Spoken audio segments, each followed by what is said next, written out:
আলা নূর, আমার নবী মাটি নয়, আমার নবী মাটি নয়, আমার নবী জিন্দা নবী, আমার নবী হায়াতুন নবী। আমরা নবীকে সালাতু সালাম দিলে নবী শুধু শুনে না, মদিনার থেকে আমার নবী আমার সালাতু সালামের জবাব দেয়। কথা কোন ঠিক না বেঠে?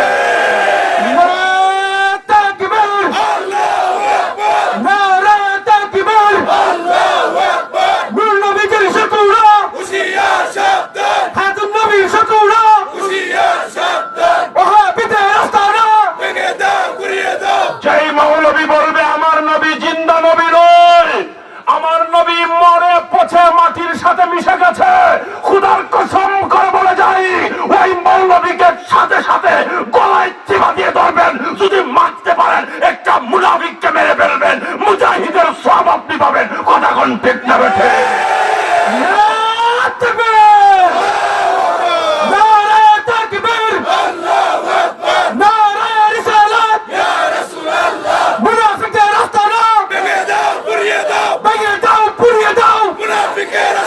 আমরা বলে যাই নাই, আমাদের মুর্শিদের মুর্শিদ আল্লামা সৈয়দ আহমদ শহীদ বেরলভী রহমাতুল্লাহ আলাইহি বালাকোটের ময়দানে মাত্র 313 জন মুর্দা মুজাহিদ সাথে নিয়ে তার বন্ধু হযরত ইসমাইল শহীদ বেরলভী রহমাতুল্লাহ আলাইহি সহ ময়দানে ওয়াহাবিদের বিরুদ্ধে ঝাঁপিয়ে পড়েছিলেন। ইংরেজকে দেওয়া আন্দোলনে বালাকোটের ময়দানে জীবন দিয়েছেন, আমাদেরকে শিখিয়ে গেছেন সৈয়দ আহমদ শহীদ বেরলভী জীবন দিয়ে দেব, নবীর অবমাননা সহ্য করব না। কথা বলেন ঠিক না বেঠি? ভুলে গেলে চলবে না, ভুলে গেলে চলবে না। আমাদের মুর্শিদুনা সাইয়্যিদুনা আল্লামা সাহেব কিবলা ফুলতুলি রহমাতুল্লাহ আলাইহি এই জমিনে নবীকে নূর, নবীজি নূরের তৈরি প্রমাণ করেছেন, নবীজি হায়াতুন নবী প্রমাণ করেছেন। নতুন করে প্রমাণ করার প্রয়োজন নাই।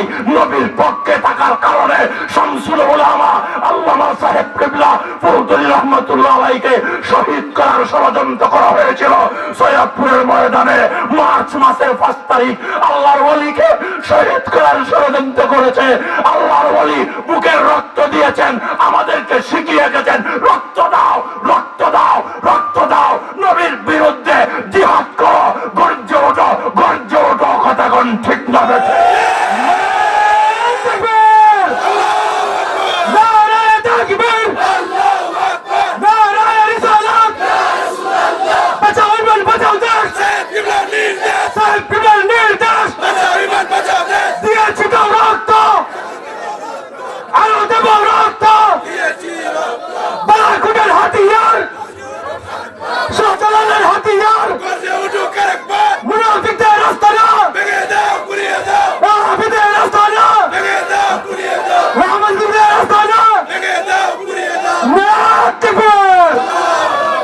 পাকিস্তানের একজন আল্লাহর ওলি, একটা তাগড়া যুবক, আলেম নয়, মুফতি নয়, হাফেজ নয়, এক ইংরেজরা আমার নবীজিকে রঙ্গিলা রাসূল বলেছিল। নাউজুবিল্লাহ।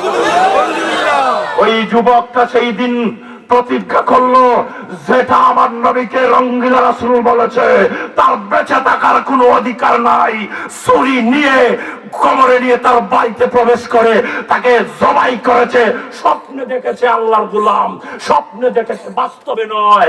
স্বপ্নে যায়া ওই কুলাঙ্গারকে জবাই করেছে স্বপ্নে, বাস্তবে দেখা যায় পরের দিন ওই কুলাঙ্গারটা মরে গেছে, নরপিশাচটা জাহান্নামে গেছে।